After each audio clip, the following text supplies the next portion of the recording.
Okay, good afternoon, everyone, and welcome to Equine episode.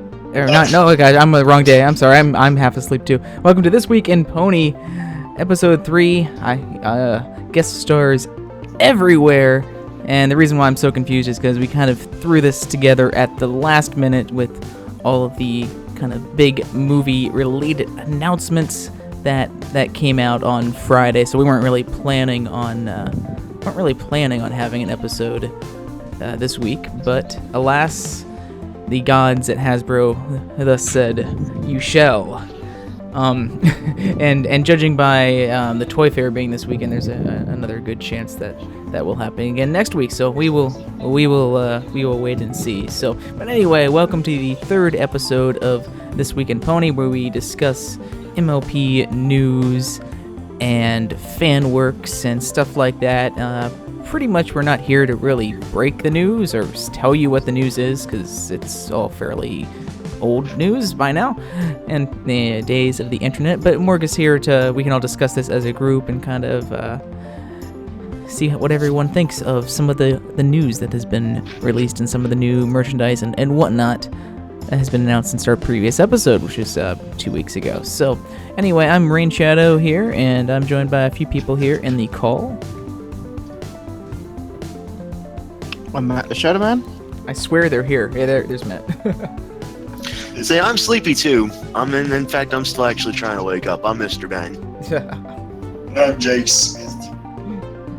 So, yeah, we're got a lot to jump into today. Maybe not quite as much as previous weeks, but it's got some bigger things this week as we get closer to the movie, as we get closer to the premiere of Season 7. News will, begin to pick up pretty quickly here. So without further ado here, we're going to go ahead and we're going to jump right in. We're going to start out today with our Pony Express here. And this is just a fair warning before we get into this. That is really loud. What the hell is Jesus that? Christ, that is the spoiler warning, which exported at maximum audio, which is fantastic. Not started anymore, I'll tell you that much. I diggity damn. R.I.P. Pardon? users. Wow, I exported that at like bare minimum audio, and it is still very loud, so I had to turn that down. Note for later, Rain Shadow, turn the volume down on VLC also when you do that graphic. You might want to put a warning on the recording. RIP No, headphone users. No, that's fine. It'll be everyone. It'll be a surprise for everyone. So, now that everyone is paying attention, thanks to that, this is a spoiler warning. Our Pony Express for today is heavy on some character spoilers for the movie that is coming out in October. So if you don't want to know the names of the characters and their designs and who's playing them, that's what we'll be discussing. Then you might want Plus to... a little tiny dribble of Season 7 spoilers too. Yeah, after that. That's later. This is just for the Pony Express here. If you don't want to know that, you might want to bugger off until I'll post a warning in chat when we get past this. But yeah, if you don't want to be spoiled, turn away now.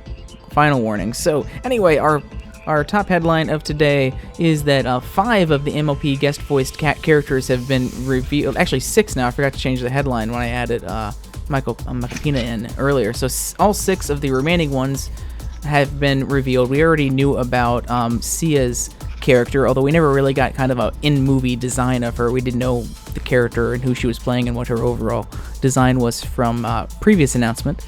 But now Hasbro on Friday did release the character designs and names and who's voicing them for all 6 of the celebrity voice actors for the movie, including Michael Pina, Ty Diggs, Liev Schreiber, Emily Blunt, Kristen Chenoweth, and Zoe Saldana. So we'll kind of just go through here, and we can just go ahead and talk about each of these ones. We'll start off here with the new one that I just added in today, and then forgot to change all the text because this one just was posted this morning. Michael Pina's character will be voicing Grubber here, who looks like some sort of weird hedgehog type creature. It's like very small, very It's Bunga! round. It's Bunga! Oh god. I bet his walking animations would be better. Oh, Ooh, hush. ouch! Sick burn there. Hey, they're Looks the things he looks both like. good at program, so From the looks of his character, he kind of looks like a henchman or something. Yeah, it definitely looks like a. It's hard to say, but he definitely looks like he would be some sort of henchman. I mean, given some of the characters I've seen Michael Pena play in the past, I would assume he would probably be more of a more comedic kind of sidekick henchman kind of deal for Grover's character here. This is very true, but Tim brings up a good point about it looking like Storm King's kind of design, I guess, on his shirt. Yeah. Not to mention a very similar kind of color scheme as well. But we'll get to Storm King later on. Yeah. But so that's the only problem. Perhaps we should have had seen his character at the end or something, or after Storm King. But regardless, we're gonna be tripping over other characters probably when we're talking about this anyway. But I was trying to kind of go from the bigger characters, the smaller characters, the bigger characters. But you make a good point there. I mean, it's difficult to read. I mean, what would you say you'd think he what kind of species? I mean, a lot of people are saying that he's possibly a hedgehog of some kind, but I mean, he looks more like a hedgehog than Sonic does, so, you know. The thing is, I'm not really well versed in a lot of mythological creatures, but I know that a lot of characters in the show are based on different mythologies, so I'm not sure if maybe there's some other sort of mythical creature he's sort of based off of or not. But I mean, definitely my first thought was hedgehog, just because of the hair. He's kind of looks like Sonic in a way, so. Or perhaps a porcupine, maybe? Maybe. It's hard to tell. You can't really see any, spikes out of his back, but, he's facing the camera, so they might be hidden or might be able to retract if that's the case.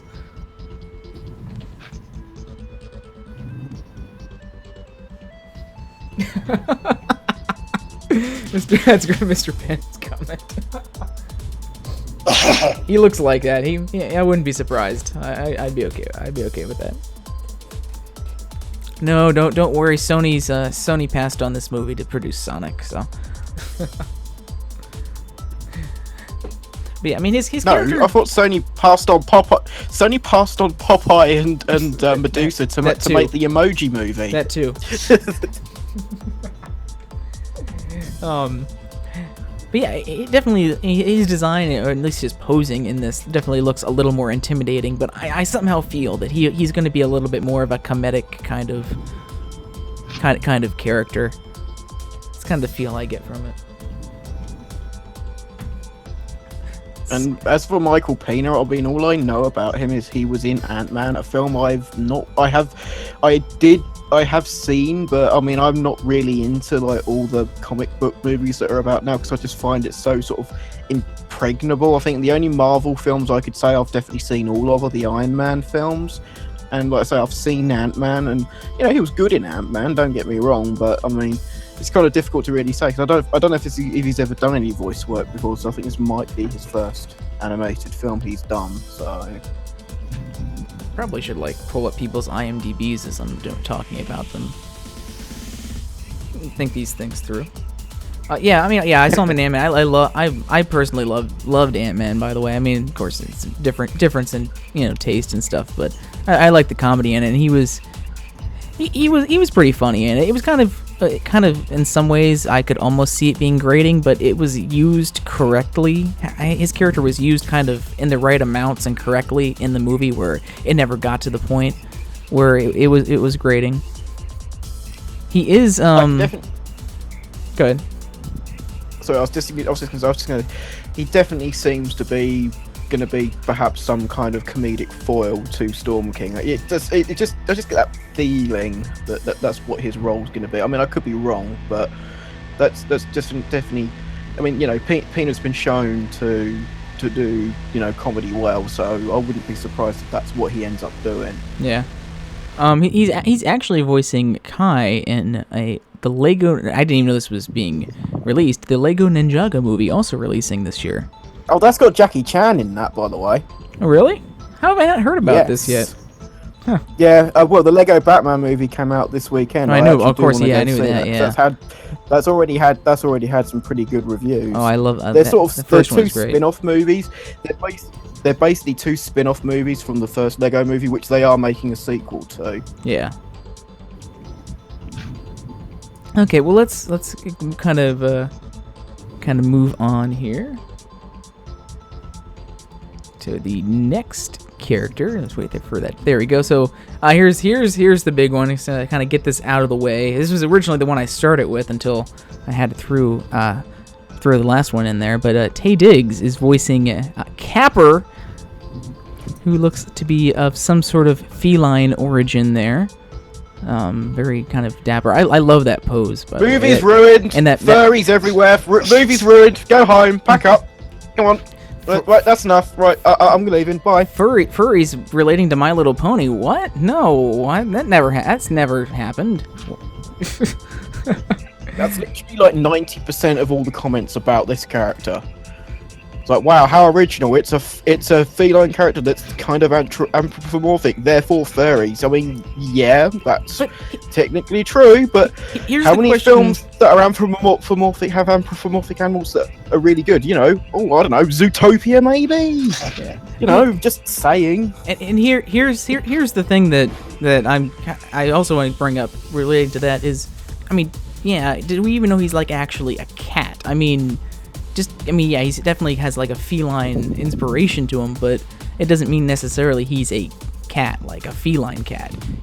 Wait, it could be some sort of like Egyptian mythology. Yeah, I mean, sort of thing maybe. I mean, again, I'm not very familiar with a lot of mythology and stuff, but I don't think this is necessarily, oh my gosh, there's a cat and he's, you know, anthropomorphic, you know, standing on two legs. MOP has always had like a big history and strange creatures and mythology and stuff like that, and a wide variety of species. So I mean, I'm not really just jumping on the ship right away that, oh, it's a cat. I mean, but we've had cats in the series before, you know, actual pet house cats in it. So well, we have opalescence. Yeah. So, but the other thing to remember is that this film is supposed to be the main six going on an adventure, and by that it seems to be like far away from Equestria maybe itself. So it's more than likely we're going to find and see characters that are not like what we've seen before, and I think that's ponies, a good thing. yeah. I don't. Yeah. Well, not ponies, but just other types of characters, and we may get anthropomorphic versions of characters that we've not seen. I mean, hell, we might even get an anthropomorphic dog. Hey, it might even rap. Hey, it might even rap party time. Oh god. I want someone to get that image of Kappa. Try and get him to animate somehow, just from that one image, and just have him rapping to Pied. He does look like, with the way he looks like that. He does kind of look a bit 90s, don't you feel? Yeah, I guess. There's that whole popped collar thing going on. He looks a little more early 90s, late 80s to me. I don't think that's something that there is not something I saw anyone wearing in the 90s. Just a reminder that MLP is not a stranger to having anthropomorphic cats. Remember, we had Katrina from Escape from Katrina, so...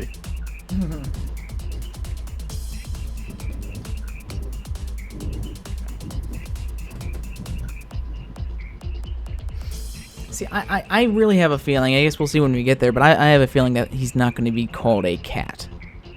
And I don't know, it's just, it just seems like we've already had cats in the series, so it's going to be something a little different. Yeah, because we've had it. We've had it already non-anthropomorphic cats everywhere in the series, like opalescence and all the wild animals that we've seen during Duke fight. Mm-hmm. I really liked his design here. It's out of all the ones that were released, I think this is probably my favorite design. It has a lot going for it. It's very pleasing on the eyes. It has a nice combination of like kind of that little purple hair and the red red jacket or whatever you want to call that there. I love an image that someone posted online with him superimposed with the CMC, and it was "Cool Cat saves the CMC." I love that. Oh dear God. Oh, that was fantastic. Oh, everyone's gonna sing. Everyone's gonna sing. Gosh, yeah, I'm looking for anything else for Capper. I mean, I guess going off on what Matt mentioned there, I really don't get any sort of the initial knee-jerk backlash that apparently is happening. I've kind of stayed away from huge backlash. I've kind of stayed away from any sort of comments relating to anything recently. Then again, just about everything gets backlash in this fandom now. If you just look in the comment section on certain places, all kind of that's the internet. But I mean, I don't know. I mean, what exactly? I don't get what people are necessarily turned off about when we don't know really anything about him as a character yet. I mean, if you dislike the design, that's obviously, fine. That's a fine opinion. But most of the stuff that I've seen negative related to him isn't really based in any form of logical opinion. The weirdest criticism I've heard is that it looks too Disney. Oh no, it looks too like some of the best animators on the planet. Oh fuck, I should be really disappointed now. However, if anything, he looks a little bit Don Bluethy. I mean, which wouldn't be a surprise considering is it Eric Genet has obviously been working on the film as well. Admittedly, he's not been working on the actual designing, I believe. I think it's more the animation in general, I believe. I might be wrong on that. But Michael? But yeah, I mean, is it Mikhail or I don't know. I've said Michael. French, it might be Mikhail, yeah.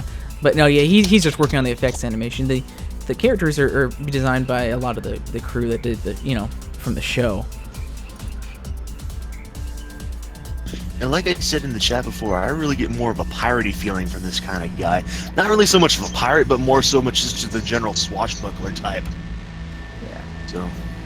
But that's the thing. It's like I don't really think he feels out of place for the series either. It's just we have MLP has such a diverse kind of cast of different creatures in it besides ponies that we've seen, and I thought for me that always seemed like something that was very popular, and what so many people liked about the series was how it pulled from all these like Greek and other mythologies and stuff and had all of these different creatures just besides ponies in it.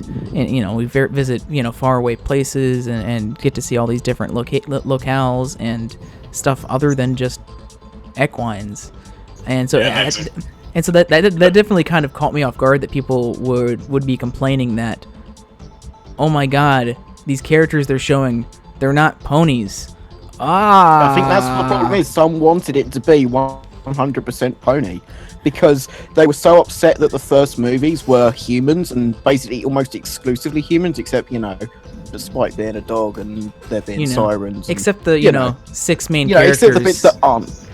That are going to be in the movie that are going to be also ponies. But there's the 6 main characters plus there is others. We know there are others, and we don't know.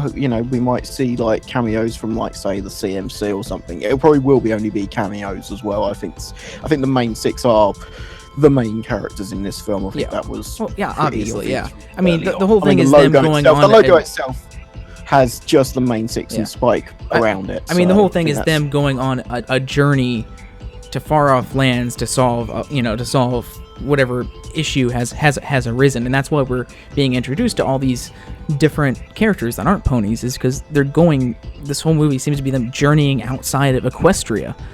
So I mean, it only makes sense that we'd be meeting a lot of different kinds of characters in it. I was about to bring up that complaint. My view is. Never mind. I was about to bring up that exact point when you were talking about people complaining about the different races, and that's part of the point of the movie is that they're journeying and meeting other races. So.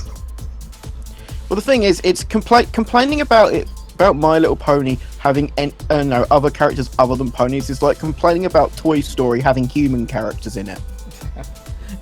And really about the character design, it does look different, but it's only because it's more detailed, and that's only because everything is going to be more detailed in the movie. I mean, the movie is going to be made in harmony, and obviously it's a movie, has a lot more money going into it, so it's going to be a lot more details. The characters are going to look a little different because of that. You know, it's not being animated in Expect there to be huge Flash. backlash over Main 6 look in the film. Expect that to happen almost immediately. I don't know. It seemed to be fairly positive reaction to how they looked in that preview image. Yeah, at least. in the image in the logo, yes. But don't forget, there's something you've got to remember. All these images we're seeing in the promotional materials. Remember the promotional images for the Equestria girls?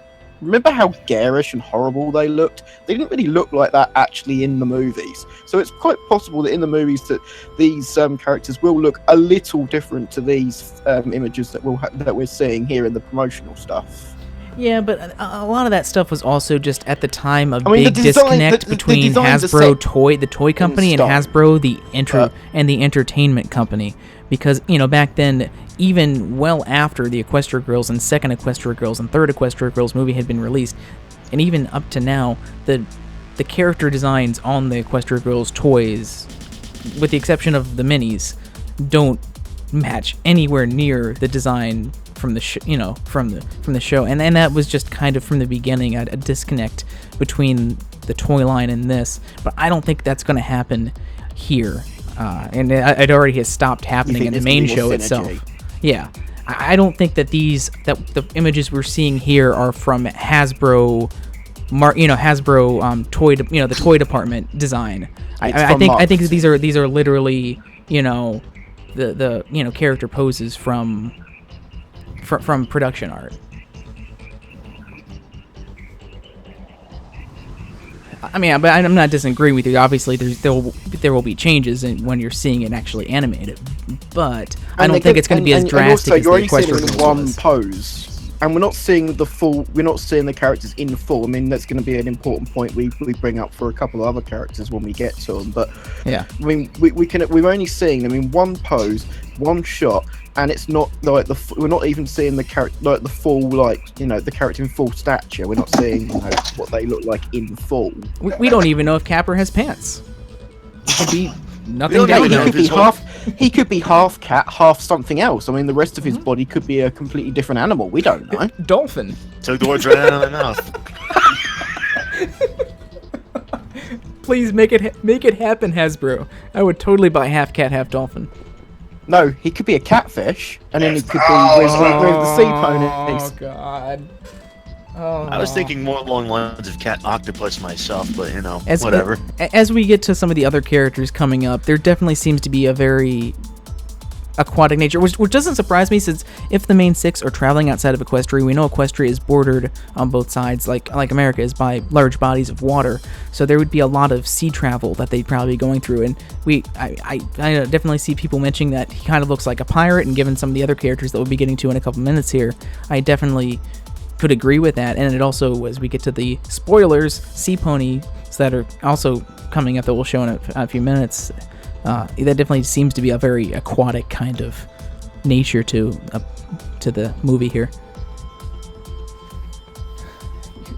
You're a kid now. You're a squid now. You're a kid now. You're a cat now. You're a fish now. You're a cat now. You're a fish. You're a cat now. You're a fat now. You're a cat now. Yeah. I like that scar. Anyway, hey, you know what they could have? You know what? If they bring back Cat Dog, they should just change the theme song. So you're a cat now. You're a dog. Oh God. Dog now. You're a cat now. TLDR though, I mean, I always expect some sort of backlash to any news anymore that's released about anything. But it's this one actually just legitimately surprised me, because I thought it was one of the best looking designs of all of the ones that were released. Definitely the most detailed. I don't know. I guess people really have some objection to furries for some reason.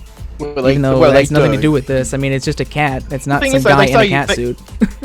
I love how one of the reasons that was given in one of the chats was why they hated furries is because of all the Rule 34 that's made. It's like, have you not seen any of the fan art in the Brony community?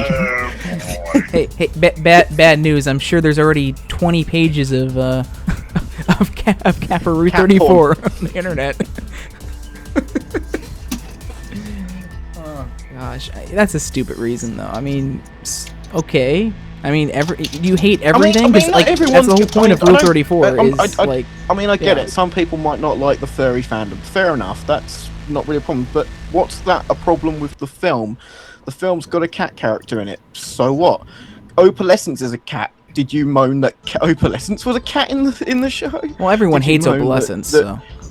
And admittedly, she's not anthropomorphic. Well, okay then. Spike's anthropomorphic, and they have anthropomorphic and non-anthropomorphic dragons in the show. So it's not like they say, oh, it's not going to be consistent with the show. Well, the show never had really any consistency anyway. So that's really true. Look at like Ember and stuff. I mean, dragons usually are kind of on all fours she's and stuff. Anthropomorphic, and she's anthropomorphic. But her father isn't.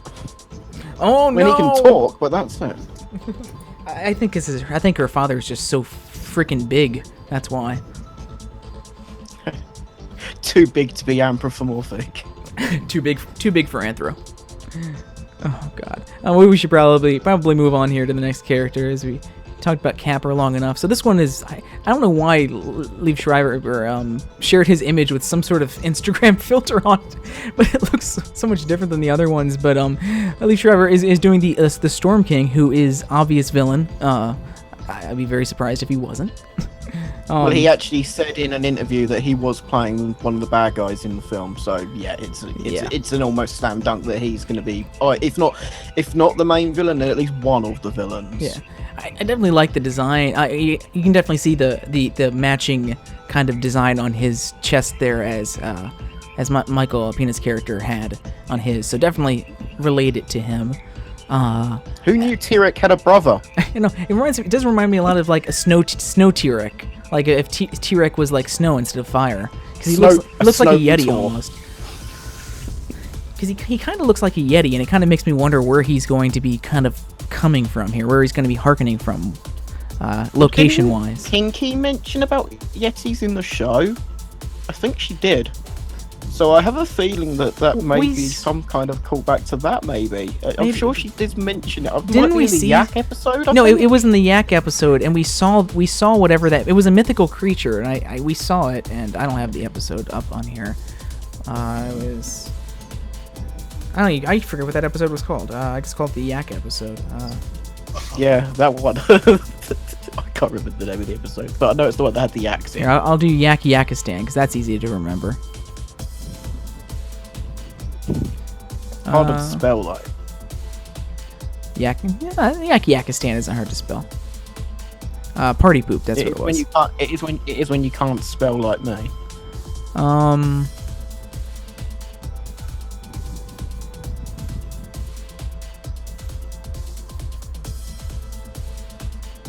Yeah, he's a monstrous Yeti moonlight creature. Where's a picture? I mean, come on. Give me. I don't think there's an image. Oh, there's going to be one. I'll find it. There has to be an image. There it is. This it's a lot different though, because this was definitely a quadruped. Oh God, no! I don't need Pinky with weird hair. See full size image here. I'll post that in the chat.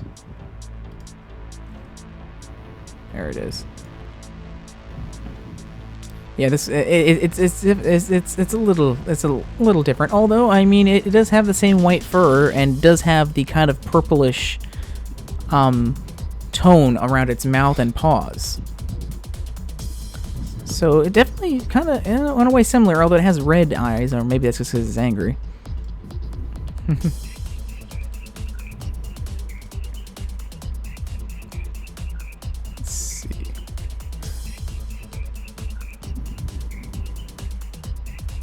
I mean, one of the complaints that was being bandied around, oh, it's Tyrek 2.0. Oh, so you mean it's going to be another really menacing and an intelligent villain like we had before?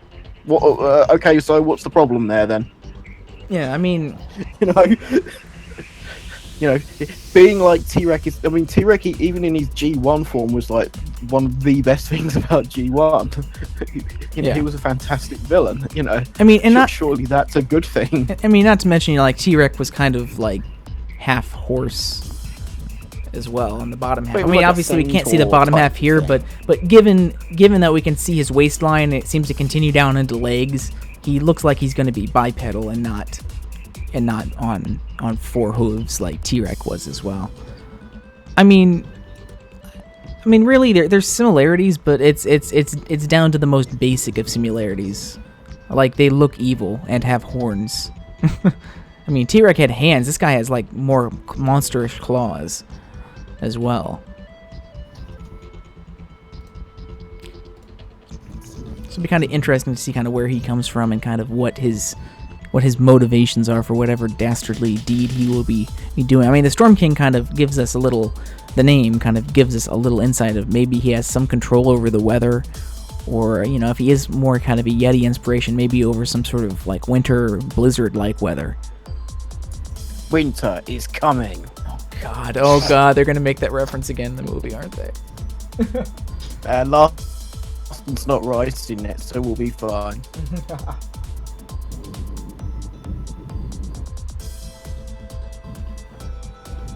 Hey, last one turning.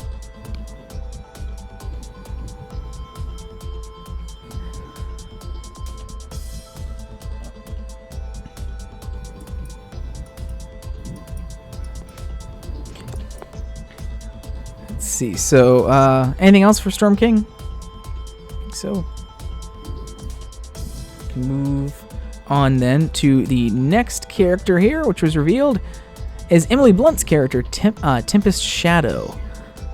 Who I definitely, all these characters have something interesting about them to point out. This one is definitely the broken horn that Tempest has here. Oh, it's Edgy Mook OC. That's the complaint online. It's like, look, she looks too much like an OC. It's like, I ain't really seen many OCs with broken horns. Maybe I've not been looking around enough. That's one of my worst, like, most hated quote unquote criticisms of any design. It's like OC. Well, what does that even mean? If you think there's something it's too wrong much of with an the original design, character. Oh dear. Oh God. But, I mean, if you think there's something legitimately wrong or not up to snuff with the design, then make a comment on what you think is wrong or not good enough about the design. Calling something an OC doesn't really mean anything, because there's bad OCs, there's really good OCs out there. I mean, technically every character ever created is an original creation of the character designer. I mean, these things aren't necessarily hive-minded out. There's a character designer or two that sit down and design these things. Yeah, the main crack about the bad OC thing. OC.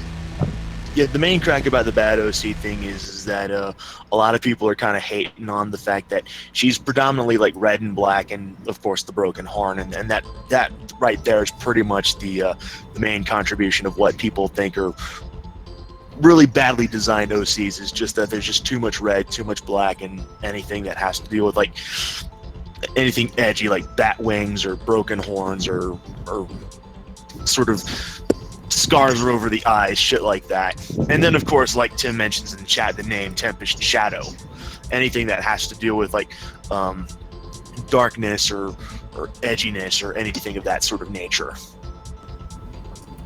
So we can't have any dark characters in the movie. I guess I don't get these. I don't get these criticisms there, because they're really just not valid criticisms on anything substantial. I mean,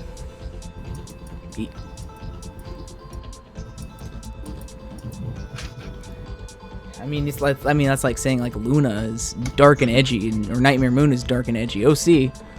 Plus she's an alicorn, definite OC there.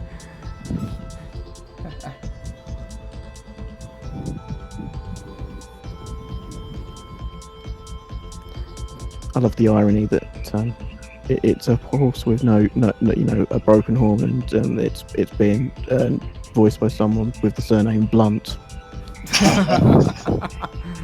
We did realize that. That was the entire reason why they cast her. It's gonna be hilarious. So why did you want me to voice this character? Yeah. Let me just show you her design.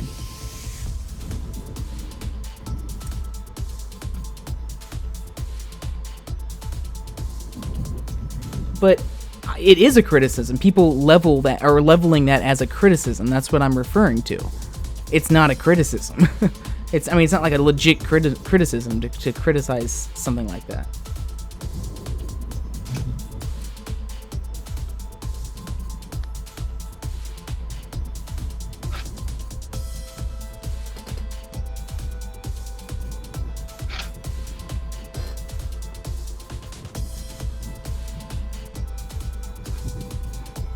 Anyway, if no one else has anything else to say about Tempest, we'll move on. I get to Kristen Chenoweth, who one of the first people we knew was doing a voice for the movie, and she is voicing, oh god, fandom freak out in 3, 2, 1, Princess Skystar. Oh god, Hasbro, why? What, another princess? Oh god. Yeah, But look, she don't have wings or a horn. well, wait a minute. Does it look like she has wings? Is she a sea pony or is she a flutter pony? From the look of it, I can't tell. Oh yeah, it's definitely a sea pony. I mean, look Okay. the fin. Look at the fins on her. feet Oh, there. all those are fins. Okay, I got confused. For a minute, I thought those were when I first saw the artwork. That those little the fins. I wasn't looking at correctly. It looked like the little transparent wings, the flutter ponies, and she one had. So that kind of threw me off for a second. I'm assuming they added wings to them because it made maybe they can fly above water. Maybe they're not like 100% underwater creature, but also just from a kind of physics point of view, like if this is a horse that's supposed to be swimming underwater, and of course we can't see the back end, so they might have a tail as well. Actually, no, we can't see the back end on the next one, so I think we do know they have a tail. But it definitely helped them balance and also paddle, like swim through the water. Wing-like things like that would be beneficial.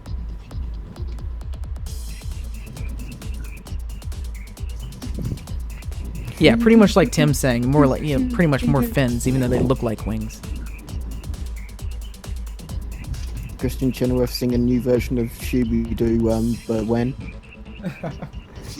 Watch, they're gonna have her not sing any songs just to piss me off.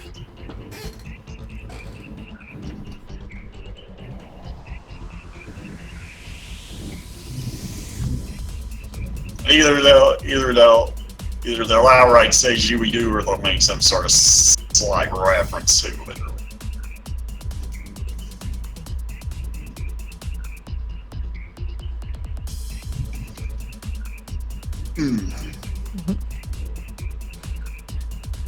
Yeah, I like the design. I like the kind of like the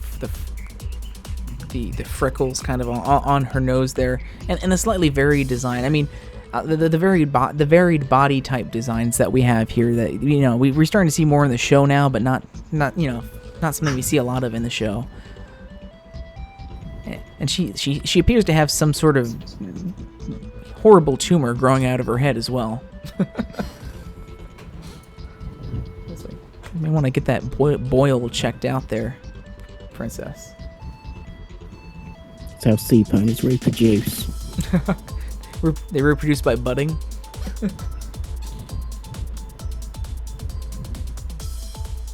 No, it's where their spawn comes out. Oh god. Let's see, and I think this is the last one next. No, there's two more. I forgot. There's two more. I don't know why I thought I put the other one first. But I guess the next one I put was Zoe Saldana, who is Captain Seleno. It's one of those things you kind of have to look at it for a second. I haven't actually tried to pronounce it out loud until now. Captain Seleno, who this is probably the character I've been having the hardest time deciding like what exactly the character is. I mean, obviously it's very much a pirate, and this is what I was going on earlier when we were talking about Capper and the whole pirate theme. She definitely is a very pirate-like creature, which again fits in with the more aquatic nature of some of the other stuff we've seen. But it's kind of deciding like what kind of creature is she. I mean, obviously the place that I gravitated towards first was a griffin, but the more I look at it, the less it looks like a griffin character as well. Not to mention they seem to be standing on two legs, although it is possible that maybe some of these characters are standing on two legs for the promotional shots, but they won't be necessarily bipedal during most of the movie.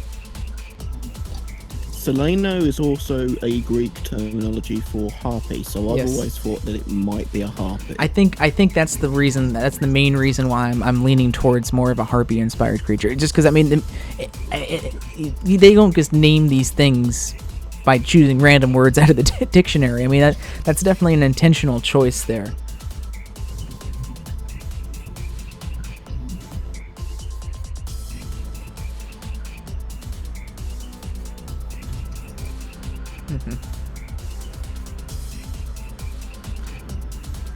She has the bird-like hands and obviously the beak and stuff, and kind of like the feathers kind of going off, almost like a mane off the back of the head there.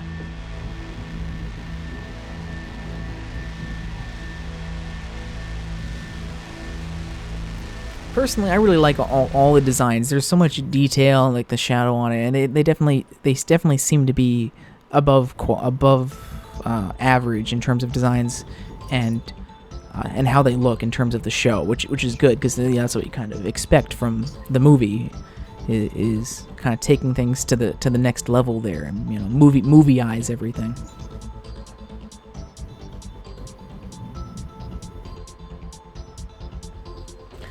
I just really want to see how it looks animated.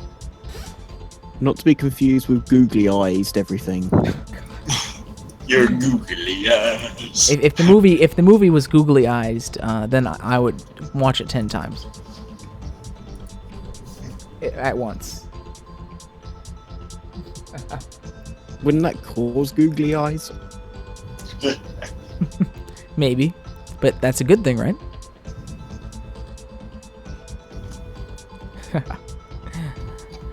But yeah, and again, definitely, interesting seeing a lot of different new kind of creatures to the series as well, and it's something that I was kind of hoping for when we kind of heard that their main six is going to kind of be going outside of Equestria to go on some epic sort of quest.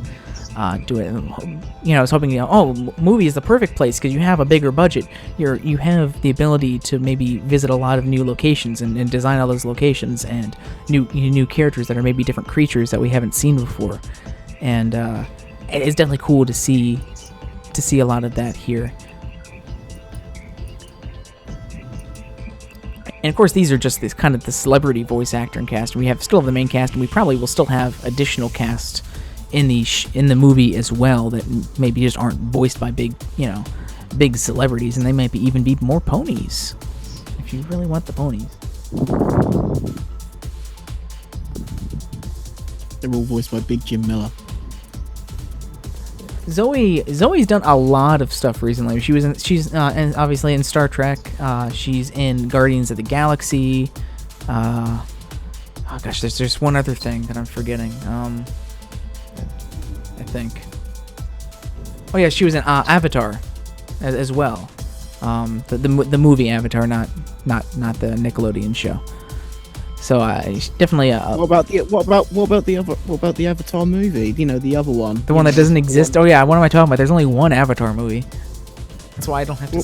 Well, to be fair, it's not called Avatar. It's actually called The Last Airbender. So I'm glad they made that distinction. Whew. But yeah, she's definitely one of the bigger actors in the movie, at least in terms of recent credits. She has a lot of, obviously a big part in a lot of big movies that come out. So interesting to see what she brings to the series.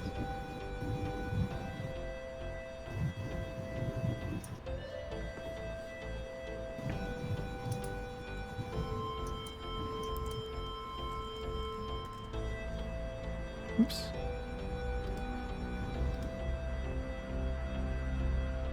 Oh yeah, she was. I forgot. She was in the first, had a part in the first Pirates of the Caribbean movie as well. I forgot about that. That was such a long time ago.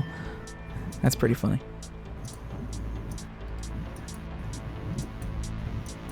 Okay, and finally, this is the one I thought we were doing next. Of the final character. Wait, where is it? Did I not add it in? Hold on.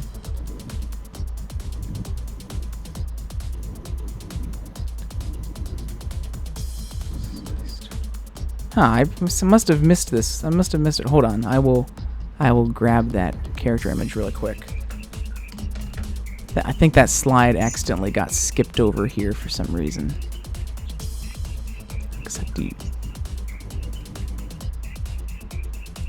Pull that up here.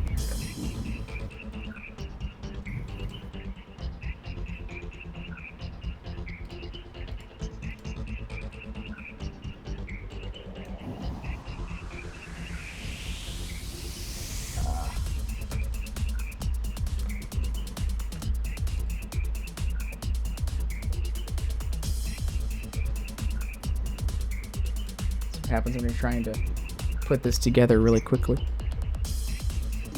I'm skipping a slide. Okay, there we go. This would kind of be a little awkward just throwing that on top there, but it's the best you can do really quickly. So we finally got the last character, Uzo Aduba. I'm probably totally mispronouncing that name, but this one probably surprised me almost as much as Capper in terms of actually calling something a queen, and it doesn't necessarily look evil or threatening in the series. But Queen Novo, who also seems to be related to Princess Skystar as well, obviously with a kind of a sea pony-esque design going on here with even bigger fins or wings or whatever there. She can lord it over Celestia and go, ha, screw you, bitch, I'm a queen. And no, that doesn't necessarily throw the whole show's logic out of whack, because we're talking, just because the highest thing in Equestria is a princess. This isn't obviously in Equestria. This is somewhere outside of Equestria and the Sea Pony Kingdom or whatever. So no. Rain Shadow. No, the highest thing in Equestria is Tree Hugger. I can't argue with that. I'm just gonna leave. I can't argue with that. So it is not, and nice seeing them kind of using that term here as well. So being that that's kind of what they originally wanted for the series, MLP series here. I like that. It's weird. She looks like she has 3 flashlights on her head. Who's to say that they aren't? Could be. She's a landing strip. It's like that fish from Finding Nemo that has the light on its head to lure her. Oh my God, she is evil. She's gonna lure the ponies in and eat them.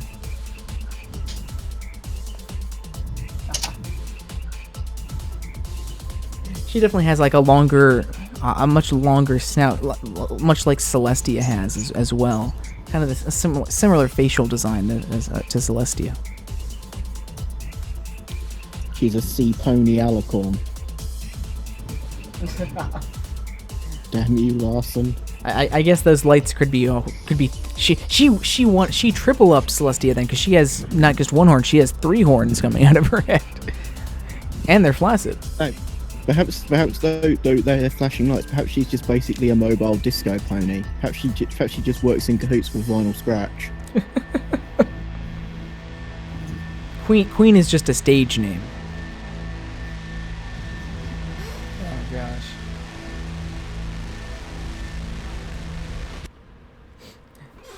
But yeah, it was cool. Definitely cool to see, and see how, being that it seems like we're once again going under the sea with sea ponies.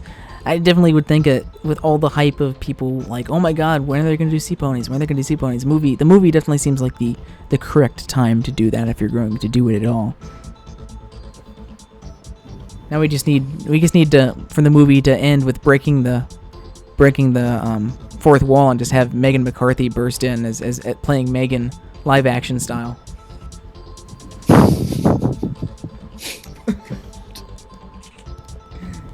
No. Do you know what would be better? It's M.A. Larson dressed as Megan doing the part.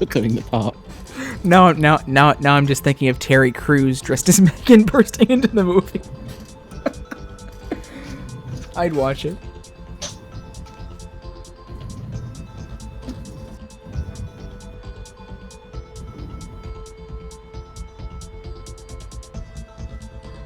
But it's definitely a cool move to see them kind of going that way. So that was all 6 characters then for that were revealed on Friday and this weekend for the movie. Obviously, like I said, we also had previously revealed Sia's character, Songbird Serenade. That was previously revealed a while back, although we didn't actually get to see the character design they released. Looked like an early character design that was done in the TV show style and not actually in the movie style. So I was kind of hoping we'd get maybe a new version of that with her movie style pony. But now, I mean, I guess one thing to kind of talk about is does anyone here really think that this is a negative, having all these celebrities here is going to be kind of a negative impact on the movie necessarily? One complaint that I have seen, which I do think has a bit more credence than a lot of the other ones I've been seeing, is juggling having quite a fair few characters in the film. You've got the main 6, you've got Spikes, that's 7. Plus you're going to have these 7 other characters, that's 14. I think in a movie, you can probably just about manage having that many. I don't think you'd want too many more. Yeah. I think... I mean, obviously, some of these characters are going to have smaller roles than others, I feel. Yeah. And that's what I was going to say. Obviously, this movie seems to be revolving around the main 6 kind of traveling the world, outside of Equestria, probably to multiple locations. So for a lot of these characters, they're probably just there as, for maybe one location and then gone, so it's not like they're going to be necessarily balancing every single character the full movie. I mean, obviously we'll have the Storm King probably there the entire movie, but the other ones, not so sure. And really, in addition to it, it seems I kind of like how it seems where they're going, because yeah, you have all the main 6 already, but they're going to have to meet some sort of new characters going out there, and really 6 isn't that many characters. I don't think Sia's character is going to have a big part in it at all, and I think the other ones we were shown today will have definitely larger roles. Definitely the sea ponies are going to have a large role, and I wouldn't be surprised if the pirates have a large role. But a lot of these things seem to be in groups, so you have like the 2 main sea pony characters and the 2 like pirate characters as well. I think they could pull it off, because I don't think they're going to be adding any more characters other than the ones we saw revealed here. And I think that's a good balance between the main cast and this guest star cast. And I don't think the guest star casts are necessarily a bad thing either. It doesn't seem like they're shoving celebrities in just to shove them in. It seems, like these are characters they had already in the movie, and they just happen to be getting some, bigger voice actors to voice them for the movie. Because it's a movie, and it seemed to be good casting, good casting behind it as well. I forget where I saw it, but I know someone had mentioned working on the crew that most of the guest voices that they got weren't necessarily anything shoved on them. It's people that they had asked for to voice certain characters that they had. So I don't think it's going to be something like they're creating characters for voice actors more, that they've just found the right voice actor to voice a certain character. I think the only exception to that would be Sia's character, but like I said, I don't think she's going to have a big part in the movie itself, but Sia, the singer, is going to have a part in terms of the movie's musical production, probably have a song during the credits or something like that. I believe she's going to have 2 songs in the film. That's what I was led to believe when they first announced she was going to be on the film. She might have like a song in there and a song during the credits. And a credit song. Yeah. I mean, I definitely 100% sure she's going to have at least one credit song.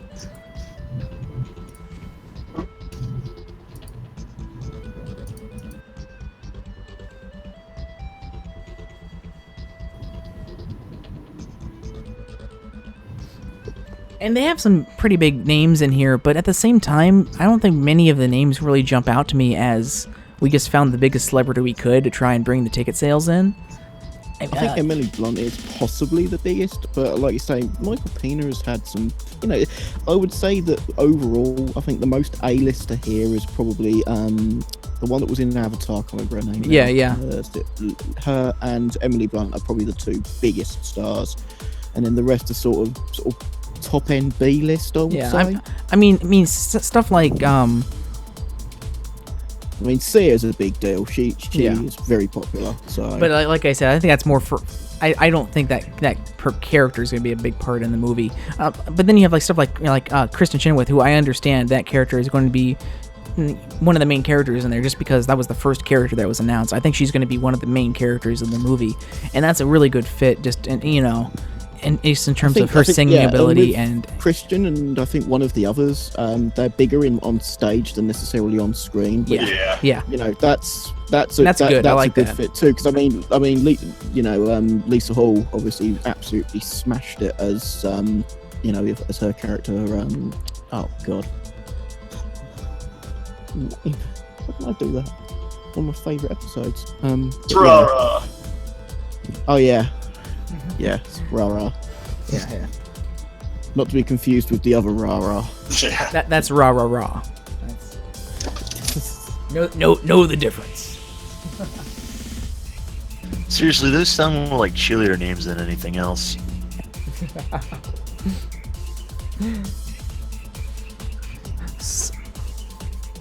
So yeah, that's all the movie news that we have to discuss for today here in this the first segment. We might get some more for next week, depending on what Hasbro decides to talk about at their at the Toys convention that's happening this Friday. They have a presentation at the Toy Expo this Friday, so I'm assuming. And they also have an investors event as well, I believe. It's the same thing. That's what it is. It's an investors presentation at the toy event. And I'm really assuming that they're going to be announcing the movie's toy line there and showing off some of the characters. And the reason I say that is because it would make sense why they would announce all of these guest stars' characters right the week before that Toy Expo, is because they're going to be showing off the toys for those characters at the Toy Expo. So we might see that. We might see, get some more information on the movie as well. Next week to talk about, depending on if we have a lot of news coming out of the Toy Expo and that Hasbro Investor Conference. We might do another episode of This Week in Pony, maybe an abridged episode next week to discuss that, but we won't know until Friday again. It's gonna be one of those last minute things.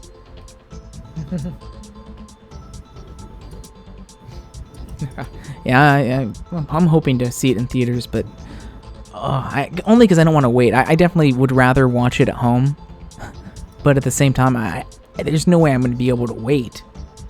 So, I'm just not looking forward to the awkward stares that I'm going to be getting, both from the cashier and from people around when I hear they go, no. One ticket for the My Little Pony film.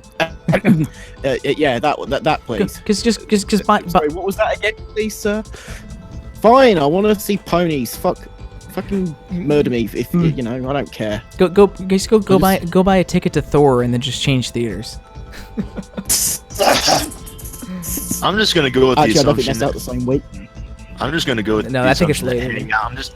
I'm meeting some people here. The first one to show up. I'm just getting my ticket first. I'll meet them inside. They'll probably see if the woman, one of my women friends who likes him up, but be the same one who I saw Rainbow Rocks with is available and go with her. Conversely, I don't want to hear what internet reviewers think of the movie. I would rather go in it just see if I enjoy it myself. That's a discussion for another day. That's going to be an interesting thing to see, though, is like genuine movie critics, proper ones, not like the ones that you see online, like ones that write in papers and like do things for, say, like the BBC and places like that. They'll be going to see this movie, and that's going to be very interesting to see how they kind of review it, because obviously they're probably not going to have any experience of the TV show, and that'll be interesting to see. The only reason I wouldn't put much weight into reviews of the movie is because, I'm not saying you are, but is just because of the whole backing. It's the same reason why you never really see the show nominated for any sort of Emmy or win an Emmy when it's nominated. Oh God, I don't want to go into that. Hasbro don't pay enough. DreamWorks. They pay. But it's not just that. It's the stigma that the show carries with it being a show based on a toy line and made to sell the toy line. Yeah, every movie line at that. Yeah, but every movie has a toy line, and obviously animated movies are made to sell toys. But this is since it's kind of in reverse, where it's like the movie and the series is based on a toy line rather than the toy line being based on the movie. A lot of reviewers especially go into it with a really negative tone because it's going to be, it's going to be bad because it's just a movie to sell their toy line. I mean, yeah, it is, but I think the slight difference is, if they were basically gonna like try and make it definitely a thing that they were going to be doing, I think if a more cynical way that they would have done it is they would have made the movie as soon as the TV show became popular, but they didn't do that. They actually waited. So I wonder if that might have some kind of effect. I mean, obviously, that's probably not going to be even in the minds of the people that kind of review it, that are basically just a general movie review. I mean, I say I find it interesting. I'm not obviously going to put any more weight on it than anyone else's opinion. I'm just saying it's just going to be interesting to see how someone basically from sort of the outside, sort of looking in, will find the movie. I mean, that's just. It's just an interesting perspective that we don't always and very rarely get to see. And I think that's one of the main reasons they brought on that other writer that had worked on like Mulan and Rita Hassel. Yeah, I think that's one of the reasons they had brought her on to help screenwrite is because you get that outside perspective. If Megan McCarthy and another bit of news, they actually did in one of the articles that was released recently, they had Mike Vogel actually listed as a screenwriter for the movie, so he's actually helping write the movie as well, which is cool. Because I hadn't seen him actually credited with that yet. But if you just have him if not necessarily the writer, but more like script revisions. But go ahead. I mean, it's the same thing. But I mean, that's what I'm saying. It's like if you have him and Megan just writing the movie, it's hard to get that outsider perspective because you want to obviously make this movie stand on its own. You want to make sure the characters are properly introduced for people who might not be familiar with the show at all. We've been around Twilight and the Main Six for 6 going on 7 seasons by this movie comes out. But there's probably going to be plenty of people that they want to go see this movie that might not be into the series and get them introduced to it. So it's going to have to be a little retread, and that's something you really need that kind of third-party kind of writer in there to make sure that they people out from outside understand the characters. Because if Megan just writes it by herself, it is hard from working on the show for that long to just kind of automatically assume things that people are going to know things.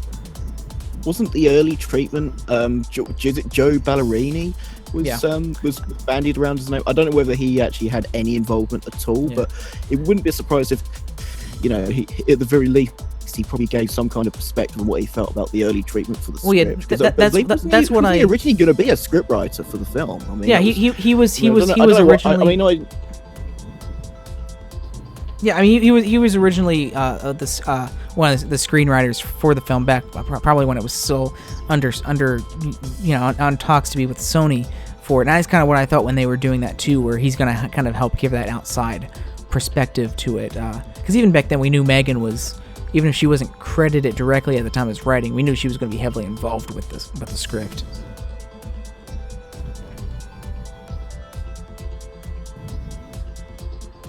Okay, so let's go ahead and move on from the movie then, because we talked about that a lot. So we'll go into our show news now here, and we got a couple pieces of show news here today. First one again,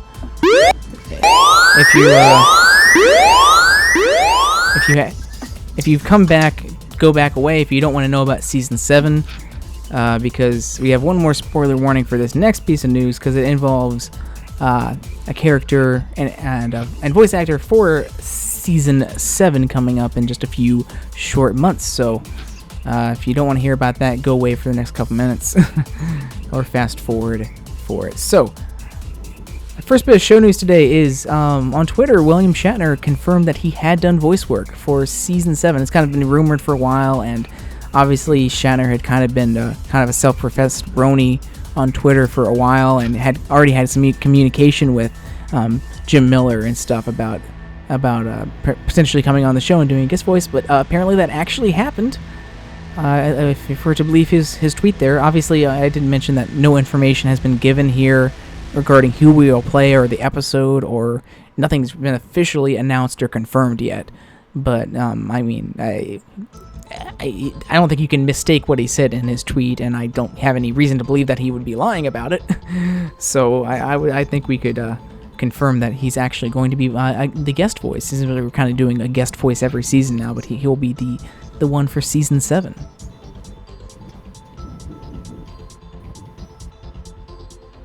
No, that's gonna piss Mr. Ben. That's gonna piss so many people off because everyone wanted Patrick Stewart for Star Swirl. Of course, he's too busy voicing shit now. Literally. Quite literally. He got a bum deal.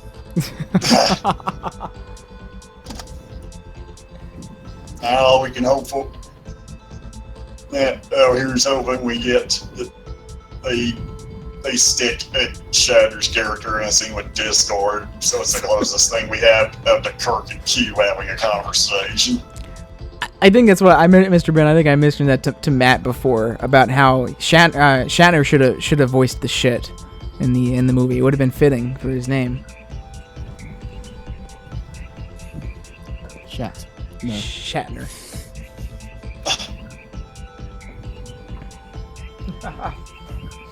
But yeah, I think it's really cool that he, because he definitely seemed like he was a fan of the series, and I think that's one of the coolest things that we've kind of seen so far with the guest voices in the show, is that they don't overdo it. They've kind of been, like I said, one every season for the past couple of seasons, and for the most part, they seem to be getting people who have expressed interest in the show before, like actually, publicly said, oh, I watched the show, or my daughter watched the show, and I really like it, it's really good, and then they kind of approach them, hey, would you like to do a voice for it, rather than just kind of trying to find some big name celebrity and doing it. And we've had that before with Patton Oswalt, with Lena Hall. It's probably John. Yeah, I mean, the only exception to that is probably John Delancey. He did it basically because he was asking. He said yes. Yeah. He did it, forgot about it, and then it blew up massively. Yeah. And that's a little different too, because that was obviously well before the show had actually premiered and gotten popular as well. So. But pretty much everyone since then has been brought on. Like, even like Weird Al was brought on after because he enjoyed to be on. Yeah, and so, even Weird Al was brought on because people were tweeting him some of the fan things made from his songs and stuff. So it's all people that were already familiar with the series and wanted to do and have some interest in actually wanting to do the series and not just doing it because hey, it's a paycheck. Which a lot of other animated series, Simpsons especially, is guilty of this. It's just having celebrities on, most of the time voicing themselves, just for the sake of having a celebrity on, and there's no other real reason to have them here.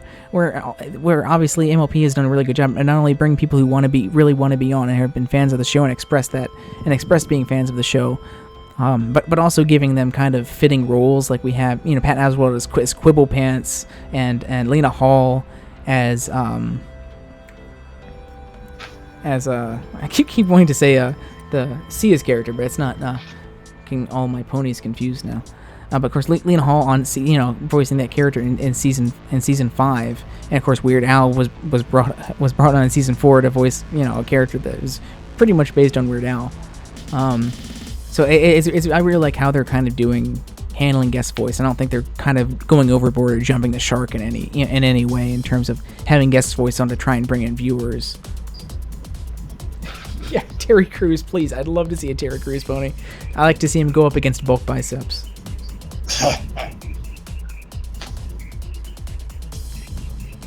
Yeah, Billy Bob Thornton is definitely a big contender for the next season now.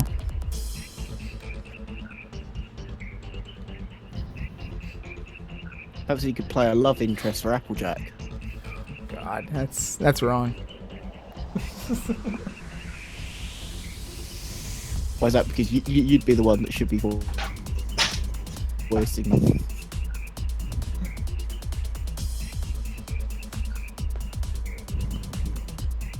As a minute, yeah, that would be fitting as a Minotaur.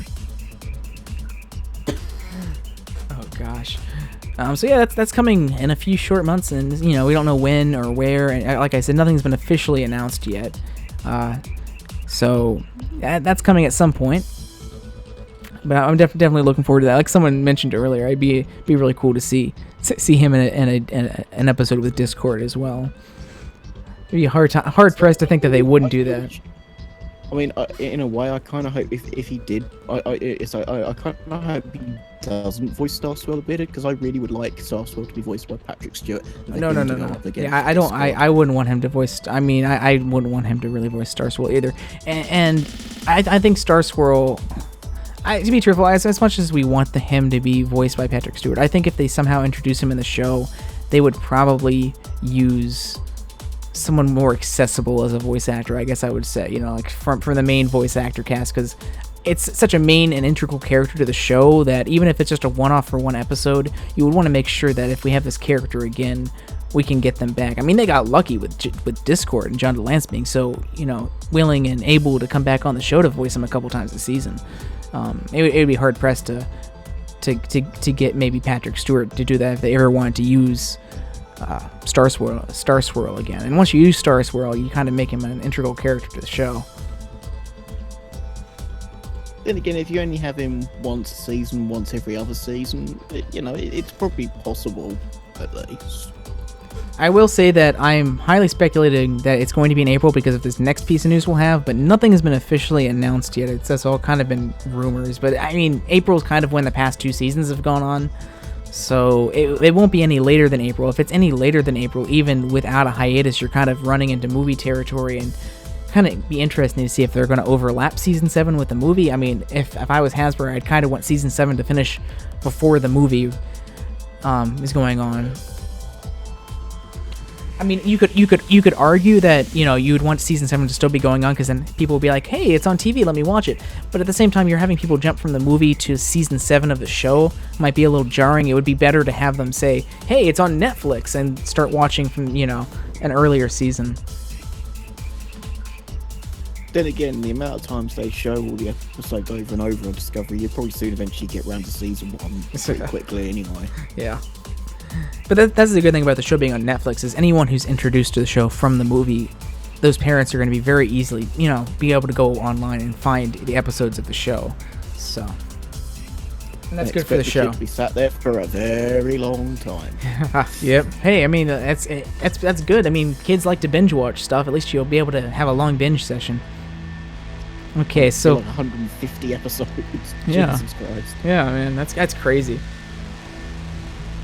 Even more depending on how, and even more depending on how far along Season 7 is, because at that point, even if Season 7 hasn't finished, by then they'll probably have the first half already, like they've done with the past couple seasons.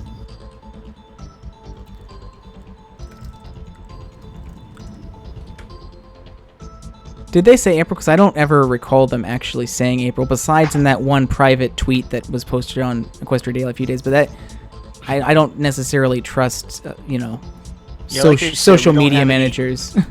We don't have any exact dates, but pretty much the best we've got is just somewhere in April. That's all we've got really at this point. But even then, I don't. Even then, I don't think it's. Let me see.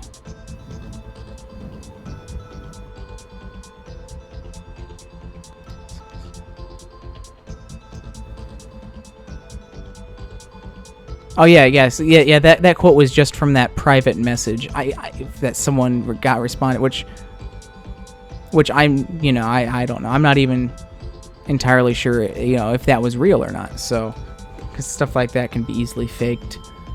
But they haven't announced anything officially yet. But I think it's pretty safe to say April. But anyway, it's a good place to go to the next piece of news here, and that is also kind of a little bit tying in to season 7 here, and that is the new Legends of Equestria comic series has a release date, at least according to Forbidden Planet, of April 19th. And of course, this is the new comic series, series for replacing the Friends Forever line of it.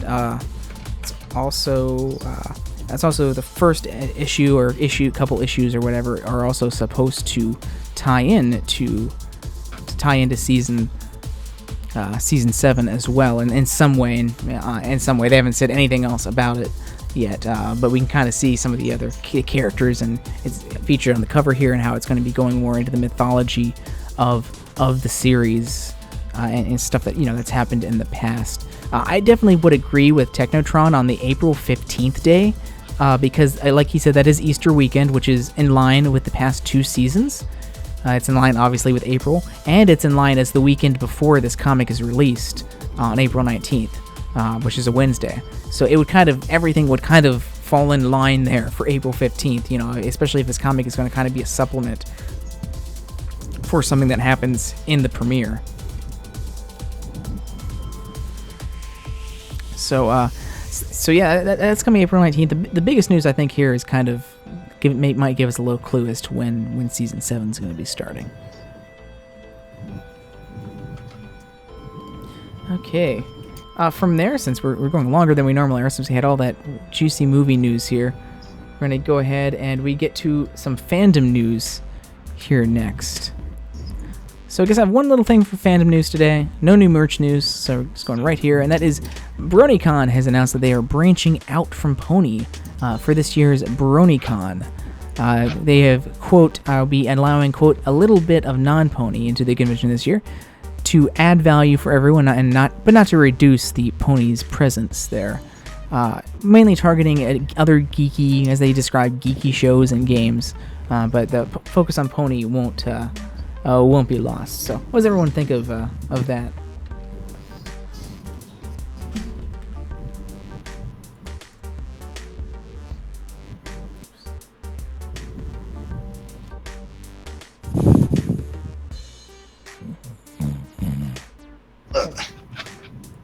I mean, I definitely think it's... Oh, gosh, I think Matt's asleep. Let's, fuck, how do I get to his mic?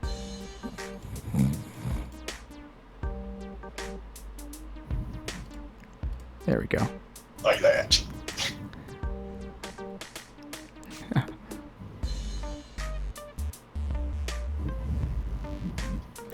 I don't know, I'm kind of indifferent. I mean, I'm not really a con person. It seemed a little odd to me,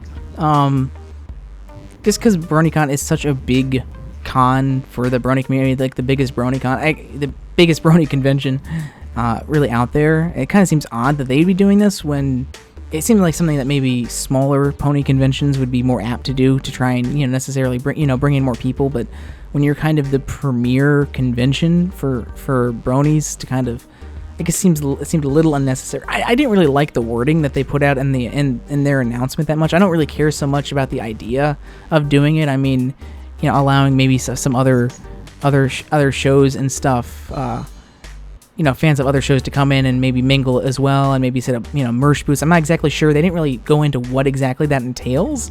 Like, are you just saying you're going to invite like merchants and artists and stuff like that, maybe from other fandoms, to set up shop there, or are we going to actually be having like full-on panels with people from other shows or about other shows? They weren't really specific on kind of how all in they're going with that. I don't know, it seemed a little weird because I don't know. I like adding people who are from other fandoms to do like kind of merchandise, and bring merchandise and stuff, and maybe host small fan panels on something. Seems like it wouldn't be a bad idea, but it depends on how all in they go with that. The wording of the announcement I didn't really set well with me though, because they were talking about how they wanted to be at the forefront of Brony conventions, and about being, they're talking about all this stuff about being innovative and ahead of the trying to stay ahead of the curve, like it's somehow a competition, or like there's some sort of competitive business trying to compete against other conventions. I don't know, it seemed really odd, especially coming from the biggest Pony Brony convention out there.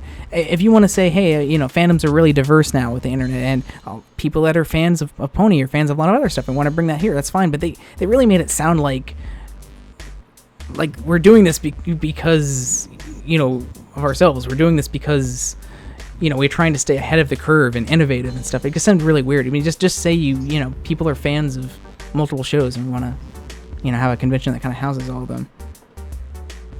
So the wording of it really kind of turned me off. I don't think the idea is necessarily a bad thing. I don't think they should do that much more because, one, they're the biggest Brony convention, and it's kind of like the premier one that all of the big guests go to, and everyone's kind of looking for, you know, those panels and interviews about that. So, you know, if you start having panels and stuff for other shows, it does seem a little weird. But I mean, allowing other people to kind of bring merch in from other shows, I don't really see why not. People already do that anyway.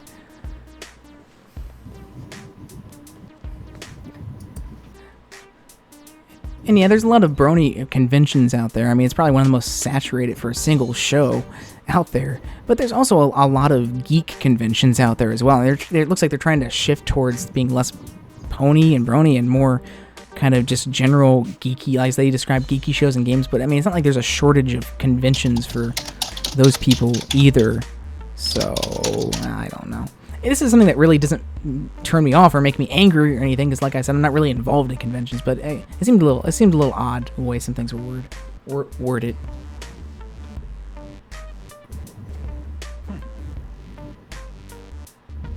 But more power to them. I hope they have a really good convention this year for that, because I always like seeing the panels and stuff, and obviously a lot of people go there, they have a good time, they have fun, and that's the most important thing, regardless of what the convention's actually about. You know, going there, finding people with similar interests, having fun, you know, definitely all for that. So hopefully it's a big success this year. I know it's supposed to be a little earlier. I know last year their attendance was down slightly because of the later time period, but time frame compared to the previous year. But hopefully it's a success this year, and I hope to see some good guests and panels come out from that.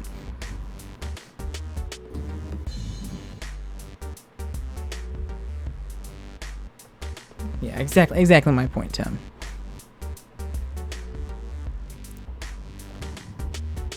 Nothing wrong with allowing some other pony, non-pony vendors and stuff there, but it just doesn't seem like something you need to be make so obvious, I guess.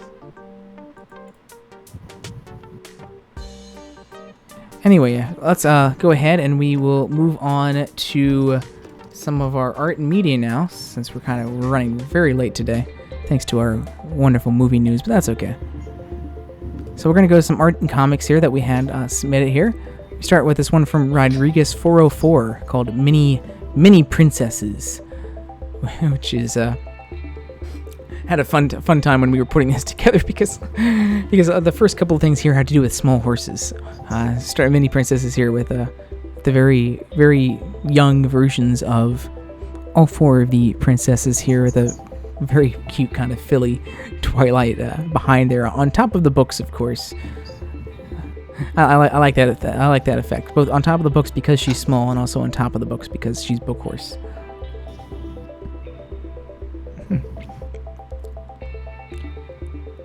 It has some nice 3D shading on it as well. It gives it some nice depth. Makes it almost look like a pseudo kind of clay photo of like some clay sculpture.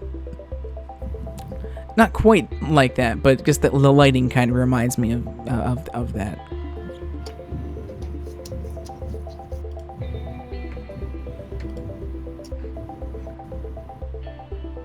Okay, so we'll go to the next one here.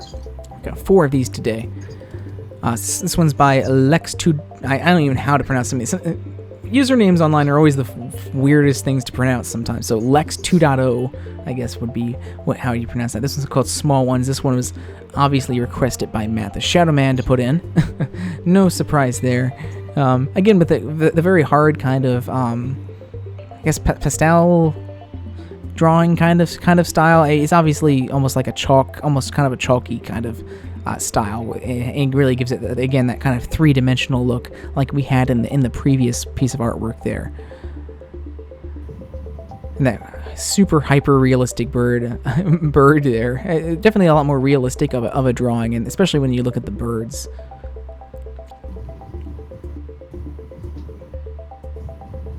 I'd buy it, Technotron. I'd buy it.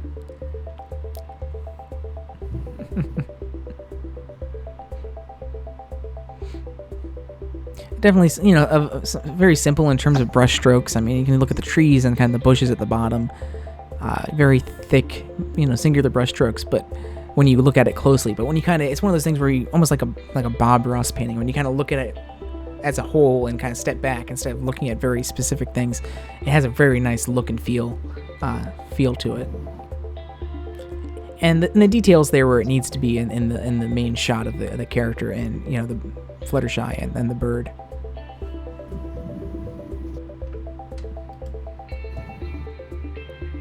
Let's see, a third piece of artwork here we have is by Devonian, I guess that's how you pronounce it, Devonian.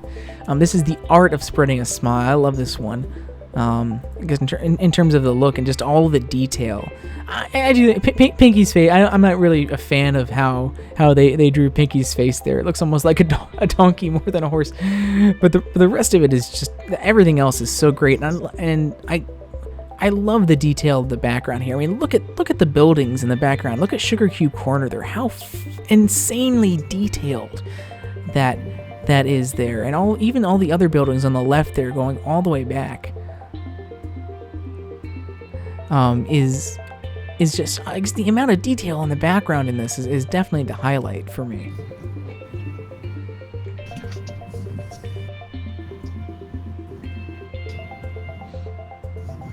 I mean, I could stare at some of these buildings for a while just to see all the little intricacies they put into them. Kind of really, and they really kept the show's style too. I mean, it really matches the backgrounds in the show, but just a ton more detail and a slightly different, sort of art style in the lighting.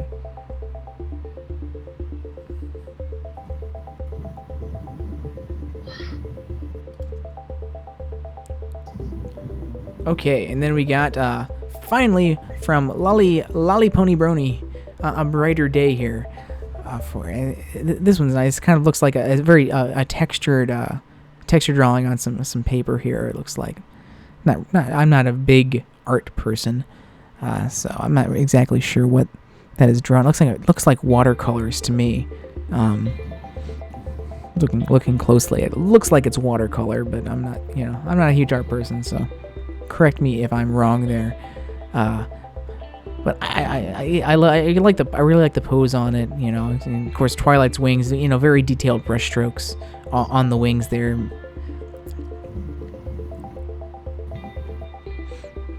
Of course, coming after the last one, it's a little bit of a juxtaposition in terms of detail, but it's the watercolor. I really like the watercolor feel, and they really nailed Twilight in that style.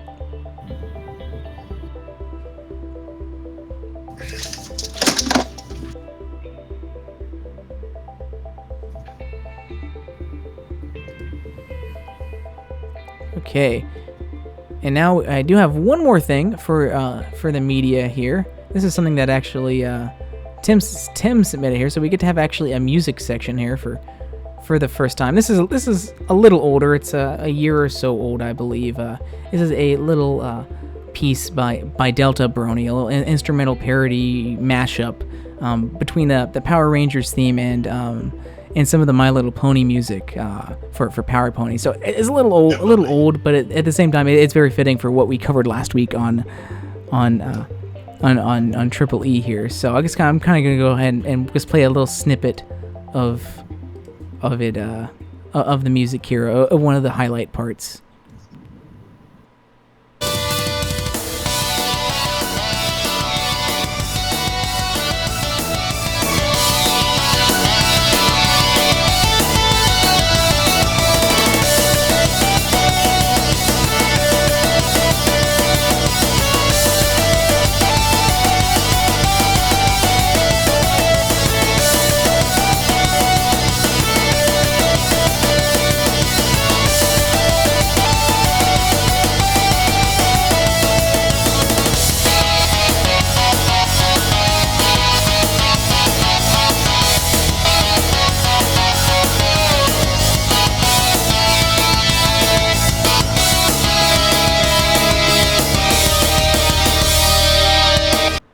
So again, that's just a little snippet of that. Definitely, if you're able to find it somewhere on the internets there. I know it's not on his.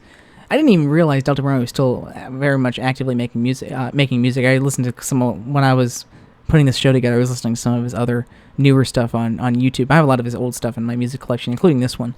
But it definitely some really awesome stuff that he's done. He did a Splatoon, the Splatoon music. He did like a My Little Pony version of that, which I definitely recommend going to Delta Brunei's YouTube for that, because it was really, really well done. It was that Splat Attack music. But yeah, so yeah, definitely if you're able to find that whole thing, because I know it's not on his YouTube anymore, but I got it as part of a large pony music collection. So no, you're not allowed to use that many caps in the room, pony pseudonym. It's an IRC rule here that we have enabled that will not let you send messages that have too many caps in them. I'm not sure what the percentage is, but it prevents people from just spamming caps. Anyway, I really like that. I definitely, if you're able to find it, listen to the whole thing, because I only just wanted to play a short clip of it, but it's so good at morphing like the Power Rangers theme and like the MLP theme and like the Smile. I believe the Smile song is in there as well. Is that a pun intended pun, morphing the songs together? It was not intended, but I will take it.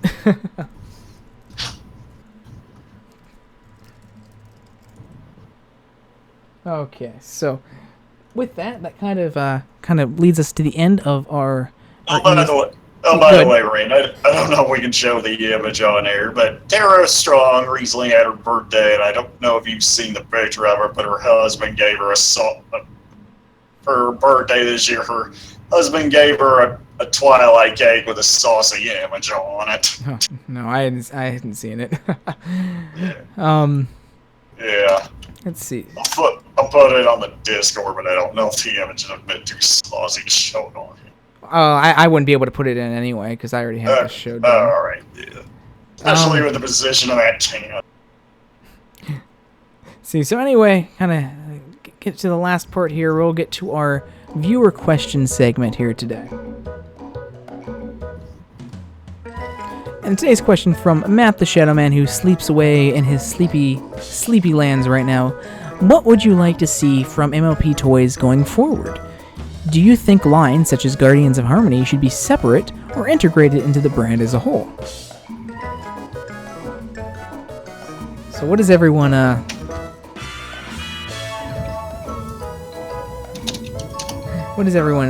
think about that question? I will say that I definitely like where they're going with the toys. Ever since like the past couple years, and they had someone new come in and take over the MLP brand of the toys. I mean, the Friendship is Magic collection, the Equestria Girls minis, the Guardians of Harmony, the fan series toys, all these official things that normally anything that good, usually you would have to get some of the licensed stuff like from Funko or something like that. But Hasbro actually making these things, they've definitely made some big improvements to their toys and their molds, especially just this past year with a lot of stuff. And I mean, I never had any interest in buying any toys besides a couple of the Funko figures. And now I have like 2 overflowing shelves of them just because a lot of them are so good and based on the show. And they just kind of look cool. Going forward, I mean, I'd like to see them continue on the path. I mean, I can't wait to see what they reveal in terms of the movies toys. If they're anything like, some of the toys they've been releasing this past year, I'm definitely looking forward to it. There's nothing really new I'd like them to do. I'd like them to just continue on the path they've already set down. I'd like to see them release more stuff based on stuff from the show, which they have been doing, especially from, more recent seasons. And they seem to be doing a lot more stuff where instead of making toys and forcing them into the show, they're kind of just pulling stuff from the show and making toys of it, which I like. And I hope they continue to do that going forward. And hopefully we'll see a lot of cool stuff from the movie. I can't really think of anything new that I'd like them to do. I mean, I just want them to continue doing that and more, have more of that. In terms of integrating, integrating toys in the brand, I mean, I think I prefer them keeping it separate like they do, and I can see why they're doing that, and just having different lines that have very specific themes, so they know what they're doing with each of the lines, and we know what they're doing with each of the lines, rather than just throwing all these toys under some general My Little Pony Friendship is Magic brand, and that's it, and just having it being a hodgepodge of different ideas. I mean, they have it separated and organized very well in terms of the Friendship is Magic collection, going through each of the characters and having very show-specific stuff and having much smaller molds for them, kind of as a collector item. Then you have, of course, the Brushables line, stuff that's more traditional to My Little Pony, and the core line. Then you have Guardians of Harmony, which has a lot of show stuff in it, but it's a little more its own thing, but also kind of geared a little bit more of it like an action figure with actual like action aspects rather than just some sort of doll for it. And of course they have other separate lines like the Wonderbolts line, the Power Ponies line. I like them keeping it separate like that rather than just hodgepodge, and squishing it all under one brand title. Just because I like things organized like that, and it kind of, I think it helps keeps them focused as well. So they're not just trying to think of what should we make of a toy next, or what should we make, oh, let's do this, let's do that. It helps keep the brand focused. Like, okay, we just have Applejack, and now we had Pinkie Pie's Friendship is Magic collection. So now it's Rarity's turn this year, and next year we'll have Rainbow Dash as that. So it keeps them very focused, and it allows us as a consumer, I think it allows us to get what they're doing a little bit better.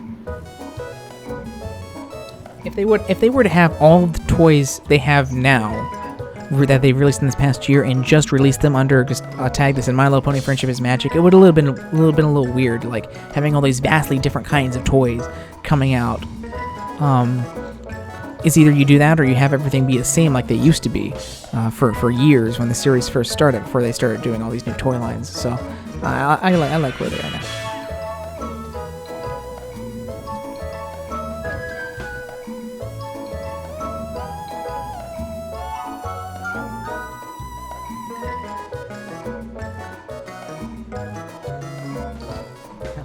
I totally agree with your Technotron. That's the one thing I'd like to see them going forward. I love that they're doing stuff more based on the show now. Like, seeing all this stuff in the Friendship Magic collection is just fantastic, and how it's just based directly on episodes of the show. I'd love to see them catch up and do stuff more quickly from more recent episodes.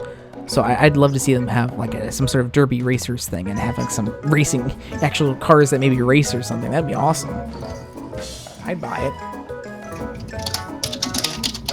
Yeah, that's kind of what I'm getting at with this comment. Like what Tim said, they'll get to it sometime, which is great. But I hope they kind of speed it up in terms of when stuff shows in the show and when they actually have toys for sale. Not only because I think it'd be cool to have some of those things sooner, but also because from a merchandising standpoint and from a toy company standpoint, if a kid sees something on TV, they're going to want a toy of it. But they're not necessarily going to want that toy 2 or 3 years later or something they saw on TV. So I mean, just from a toy company standpoint, it would make more sense as well for them to maybe up the ante there and do stuff a little quicker. Which would be cool for the movie, because for the movie, obviously, we'll have stuff based directly on the movie coming out the same time as or before the movie. Yeah.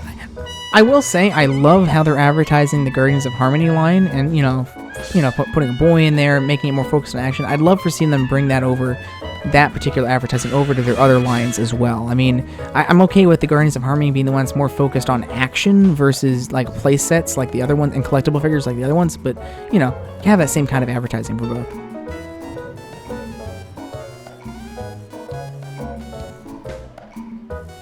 Okay, and that's it for the viewer questions.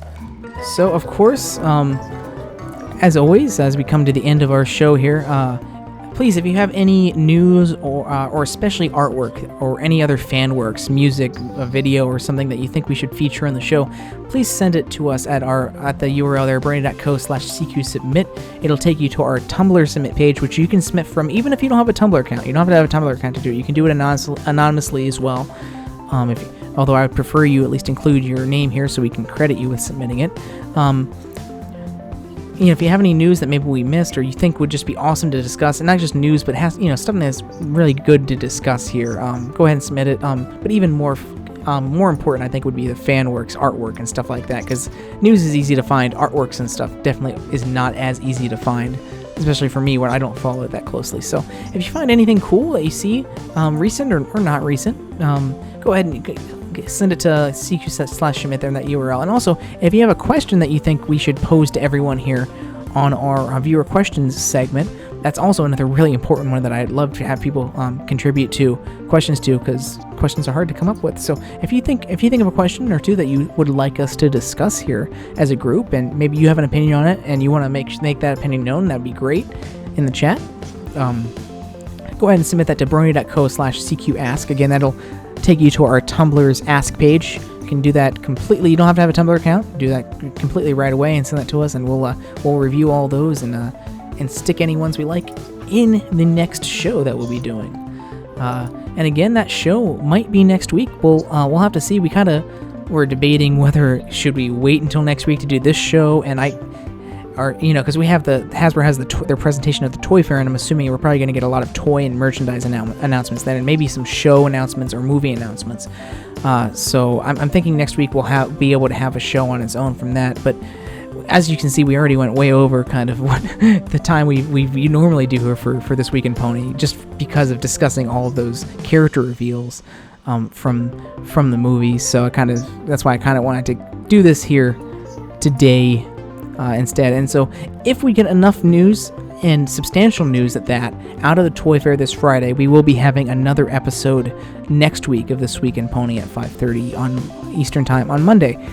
If not, we'll hold off on having that episode until we're able to gather more news. We'll know by Friday, Saturday, and be able to announce that and put it on our calendar and website. If we're going to be having one next week, it'll be sort of like this week's episode was, where it's kind of a last minute deal because Hasbro just sprung a bunch of information on us to discuss. So for that, just again, if you ever need to watch an episode again, or more importantly, if you want to look at the show notes for today's show, the show notes will have all of the topics we discussed, all of the headlines, and it'll also have a link to all the sources. So it'll have the links to the sources of all the articles that we've talked about, and it'll have links, more importantly, links to the sources of all the artwork we featured. So if you want to go find a specific artwork on DeviantArt and follow that artist or check out their other work, go to the show notes, and you just have a little clickable link in the PDF document. You can find the show notes under the shows tab. Go down to This Week in Pony, and then click on the archives. Select the episode you want to get the show notes from, and there'll be a link to the show notes at the bottom, right below the video. We'll have that page up probably later on this evening, once this video finishes processing on YouTube. So check that out. Check out our front page too. Just launched a new kind of show feature browser, so if you want to kind of see what we have coming up, without going to each of the show pages individually, we'll have AAA CQ riffs and This Week in Pony stuff and game night stuff featured on that little rotating image carousel there, so you can kind of see what's coming up or quickly go and watch the latest episode of any of our shows here. So with that, thank you all for joining us for this longer episode of This Week in Pony. We will see you tomorrow for our 75th episode already. Gosh, I can't believe that. 75th episode of Equine Episode Examination, where we will be talking about the Season 4 episode, Bats.